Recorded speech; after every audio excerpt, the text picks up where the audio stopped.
ఎందుకు మాట్లాడుతున్నారు అర్థలేదు. గుట్కూరు literacy 42%. గుట్కూరు literacy 42% అంటే ఎక్కడ పోవాలి? ఎట్లా బతకాలి మనం? ప్రపంచం ఎక్కడ పోతా ఉంది? ఎందుకంటే మనని కావాలని తొక్కేసారు. డెవలప్మెంట్ కాకుండా అయితే వీళ్ళు తెలివిమంతులు అవుతారేమని అభివృద్ధి కాకుండా తొక్కేసారు. ఇప్పుడు అభివృద్ధి చేసుకుంటున్నాం, అడుగడుగున ఇబ్బంది పెడుతున్నారు. కాళ్ళ కట్టెలు పెడుతున్నారు, కింద పడేస్తున్నారు.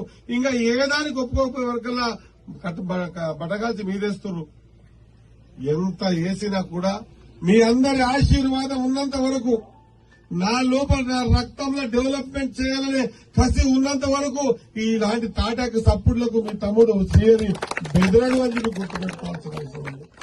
ఆఖరికి ఒక సందర్భంలో సంపాదన కూడా ప్రయత్నం చేశారు. ఇక చావు అనేది రామలింగేశ్వర స్వామి ఇవ్వాలి. ఆయన అనుకుంటే ఆ టైంకి పోతాం. గంట ముందు పోవాలన్న అవకాశం ఉండదు, గంట తర్వాత పోతా అంటే కూడా అవకాశం ఉండదు.